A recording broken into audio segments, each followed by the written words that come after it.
Okay, it is Tuesday, August 31st. I'm Tom Novak. This is your Bring Me the News and Novak Weather Update brought to you by All Energy Solar. They are harnessing the power of the sun to create energy. Sounds like a great idea. Thank you, All Energy, for sponsoring this update. It's going to start off really nice. So the weather should be beautiful here for about the next 24 to 36 hours, and then it starts to sour. We'll get into that here. All right, here's your visible satellite loop. You can see puffy cumulus clouds. We call these fair weather cumulus clouds are developing this afternoon with the heat of the sun. These clouds are harmless and they're not going to drop any showers. And here's our air mass for tomorrow. Plenty of sunshine over Montana and the Dakotas, and that air is going to push east. Yeah, we might still have a few puffy cumulus clouds tomorrow, but in general, it's going to be a ton of sunshine, and that's going to mean warm temperatures. Here's your moisture channel loop. A couple of things of note that are of interest. This is Ira right here.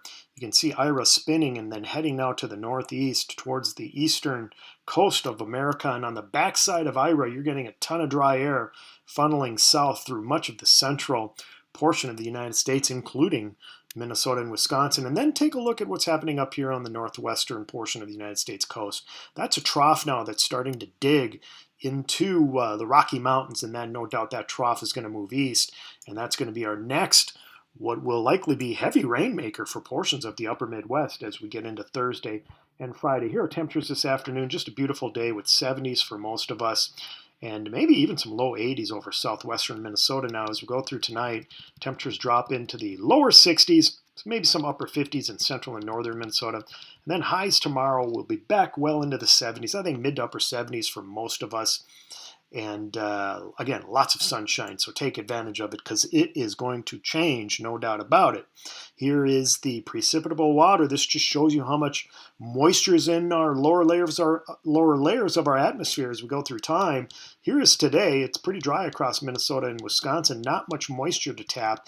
And it even is dry as we get into tomorrow, too. Look at all that dry air, especially over eastern Minnesota and western Wisconsin. Just unusually dry air for this time of the year. But moisture is increasing over the Dakotas, and that is just a sign of things to come as we go through Thursday. Here's the moisture streaming north into South Dakota and eastern North Dakota and western Minnesota as we go through the day Thursday.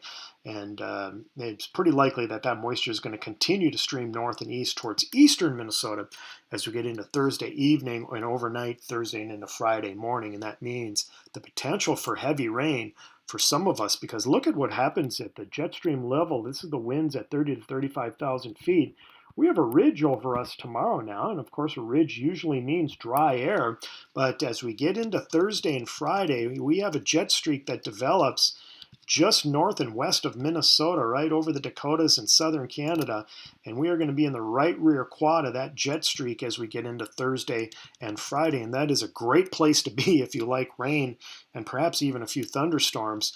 And then unfortunately, as we get into Labor Day weekend, look at the strong winds that are blowing from west to east across the country. That tells me that we're going to have a changeable weather scenario as we go through the Labor Day weekend. That's really hard to predict.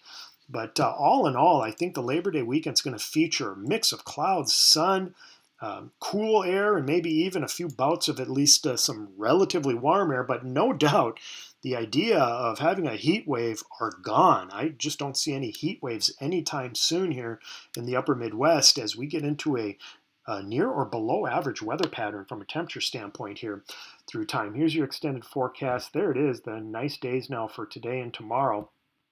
And then we sour. I think Friday is going to be kind of a rough day with temperatures having a tough time getting out of the 60s. And then I'm hoping for a couple of real nice days here Saturday and Sunday, but don't be surprised if we get some pop-up showers and a mix of clouds and sun. And no doubt the breeze. It's going to start to get windy this weekend and into early next week, so be expecting that. All right, that's your forecast. Thanks for joining me, everybody. We'll update you tomorrow on that Labor Day forecast. Take care.